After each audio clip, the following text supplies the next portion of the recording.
is Anestis Azaz. I am the theatre director and I am running a workshop in the Central School of Speech and Drama on multilingualism in theatre. We're working with students from three different universities, from the Central School of Speech and Drama, from the Kent University and Freie Universität Berlin.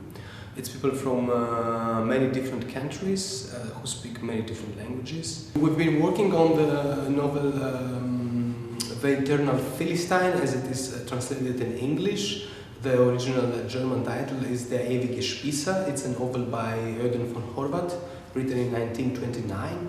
And it is a material that somehow reflects the situation in Europe between the two world wars. Of course, it is written in a totally different political time, but it is a very, very useful material trying to do kind of reflections on our time and the political problems and challenges that our globalized society faces. And for this reason, it was very interesting to do it with people who come from very, very different cultural and political background. Working here was an absolutely challenging experience. First of all, being in this city is a unique experience, because when you work only in a monocultural country like Greece, or in best case in the continental Europe, and you come to London, it is a little bit like as if you come from the village to the city. London is a total global city, and this is something that when you face it for first time does affect you a lot. So this was also part of the challenges that we faced with the students working on this in this workshop. We did have a quite heavy debate about diversity and strategies of representation on the stage, and how easily the stereotypes that you have in your head can affect the result and the world that you represent, or that you depict the picture on the stage. Maybe he's rich. Who consider themselves rich?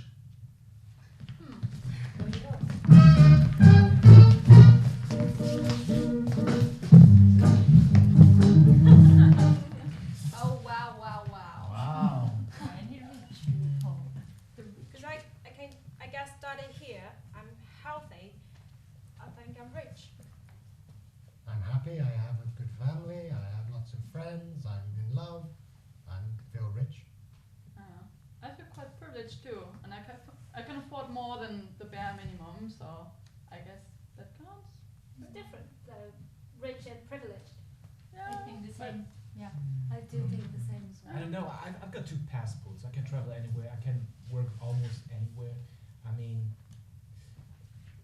That's rich to me. Fair enough.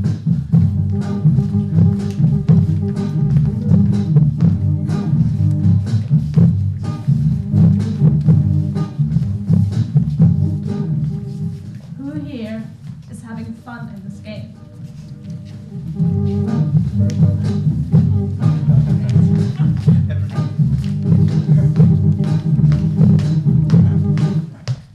More people, I just don't want to be categorized. I like the dancing. I didn't like that weird moment when everyone stared at me.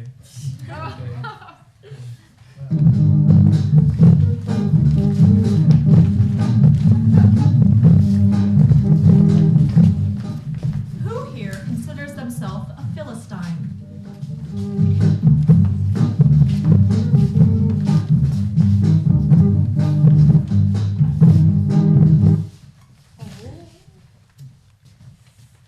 Oh. Sure, I will explain. So, I wrote it in my arm. The etymology of the word Philistine, that is P-L-S-H-T, it means means migrant. So, for me, it has to be within a migrant. There are other references in the Bible too, but That's not the meaning to me in English. To me, a Philistine is it's an insult towards someone who is potentially anti-intellectual, who does not fit within a group and tries their best to try and fit in, but you know they don't belong there. Yeah, actually in Spanish, the translation, at least for the book, the novel purposes, it's the eternal bourgeois. So Philistine is understood in that concept of being a bourgeois. So yeah. for me that's cultural interpretation, then I stick to the Latin. Yeah, but I mean, in the original, the German, it's Spießer, der ewige Spießer. And I mean, Spießer is just like the Spanish, like bourgeois. It's like how the lower class refers to the upper class as a conservative, dull kind of people. Like an uptight. Uptight, yes. Like an anti-rebel. Anti-rebel, yes. I think it's much more similar in Spanish and German than the translation into English then. Annie, something to say? I just don't feel that I can say for sure, or that I can know for sure that I'm not a Philistine. But after all, it's all a discovery. I have the feeling that we are moving on a kind of a no man's land, or that we are somehow exploring a new territory when we're speaking about the use of multiple languages on the stage, the purposes, the content. Is it just an aesthetic effect, or where does this aesthetic effect works together with the content, for what purposes we have to do it. And it definitely depends each time on the context that we are working at. So I don't think that there is an answer. I definitely don't consider myself as kind of a guru of multilinguality, but it's just that as far as I can remember, I have always worked in a language which was not my mother language. Because I studied in Germany and had to think in a foreign language very early. And I think it is a part of the way that we work, and that we will have to work within the next years in Europe at least. The use of different languages on stage is somehow a way to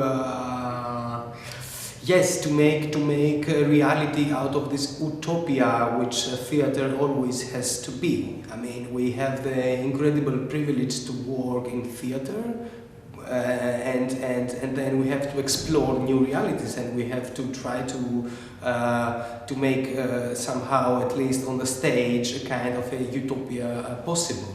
And this utopia that I have in mind has different languages and not only one.